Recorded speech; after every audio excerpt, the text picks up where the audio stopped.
I believe in the sun. I believe in the sun, even when it's not shining.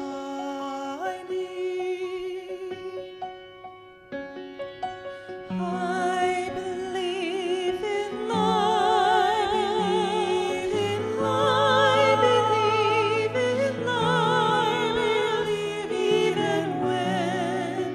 even when I don't feel it.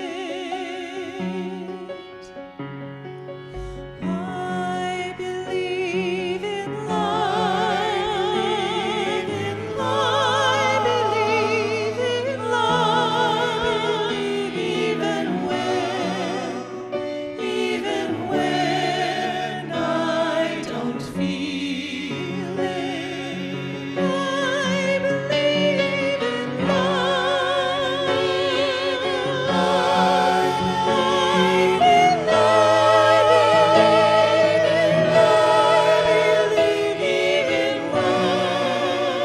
believe even when I don't feel it. I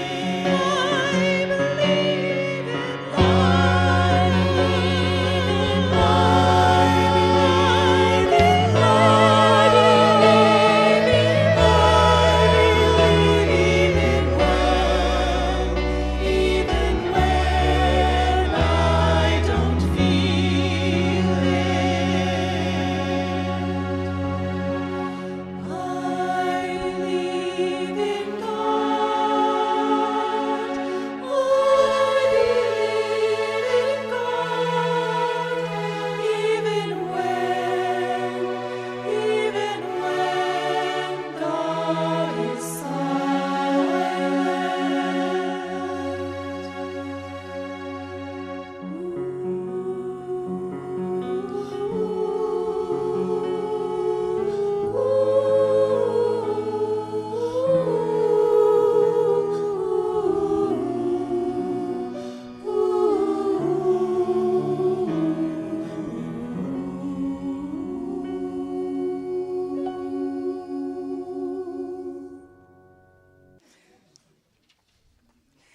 Hear now these words from the prophet Isaiah. The people who walked in darkness have seen a great light. Those who lived in a land of deep darkness, on them the light has shined. You have multiplied the nation. You have increased its joy.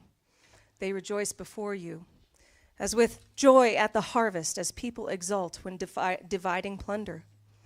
For the yoke of their burden and the bar across their shoulders, the rod of their oppressor, you have broken as on the day of Midian. For all the boots of the tramping warriors and all the garments rolled in blood shall be burned as fuel for the fire. For a child has been born for us, a son given to us. Authority rests upon his shoulders, and he is named Wonderful, Counselor, Mighty God, Everlasting Father, Prince of Peace. Anyone who is even slightly familiar with George Friedrich Handel's Messiah knows those words well.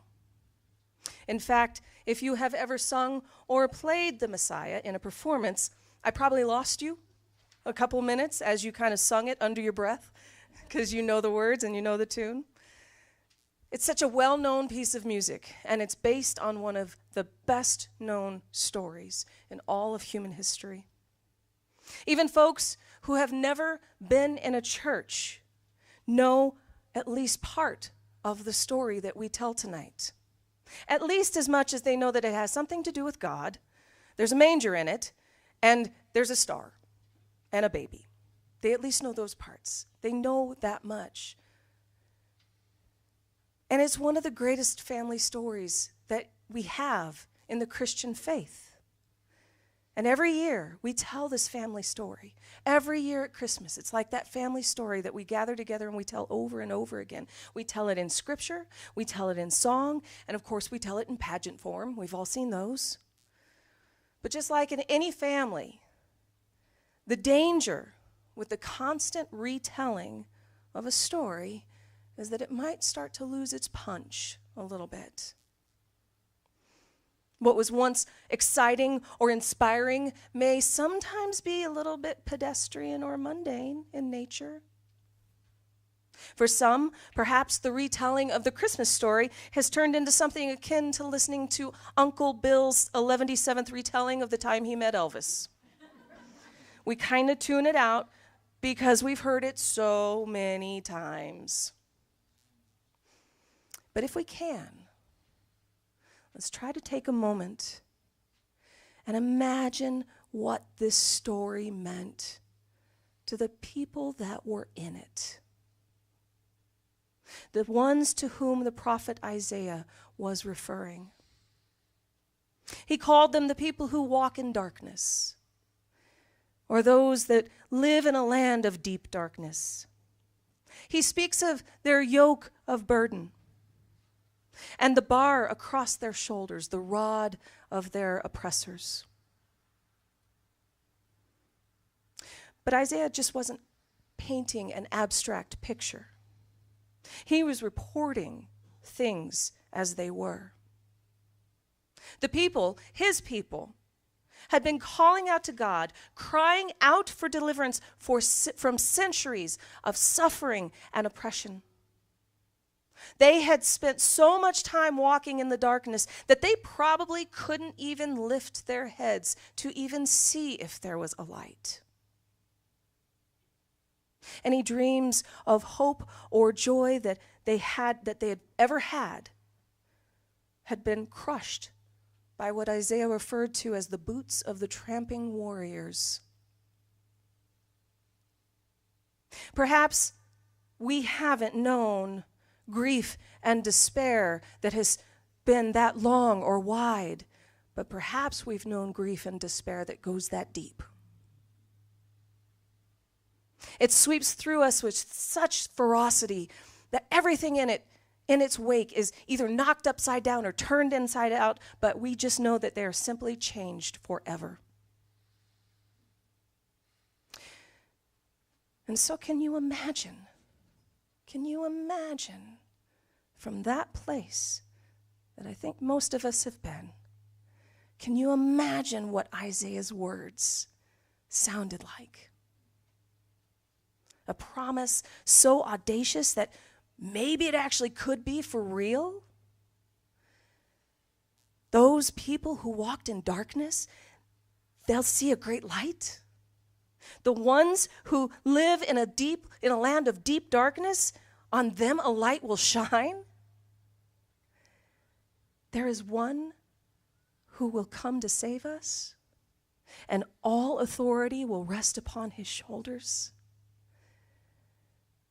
We don't have to worry anymore. We don't have to be frightened anymore. We don't have to live like this anymore. This is our family story. And it's the one that we get to hear and retell every single Christmas. And we don't have to imagine what it must have been like for the people who were in it, the ones to whom the prophet Isaiah was referring, because we are in the story. It is our story. If you've been with us throughout the days and weeks of December, you know that we have spent this past month walking in the darkness. The darkness of our fears, of our worries, of our shame, of our broken hearts. But we allowed ourselves to stay in the darkness. We held ourselves there because the darkness has so many lessons that it can teach us.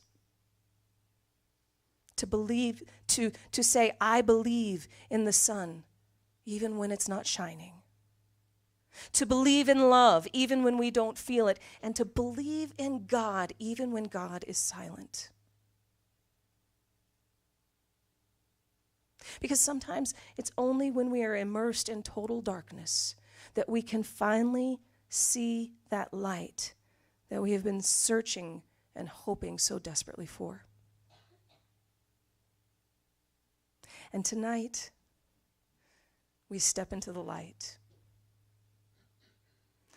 We're stepping out of that darkness because we have seen a great light.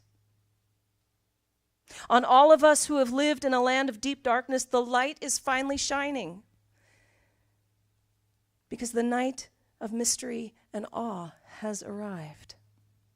Jesus is born into our world, fully human and finite in his pain and its beauty. God breaks in upon our lives yet again this night, and through our belief of that which transcends our human limitations.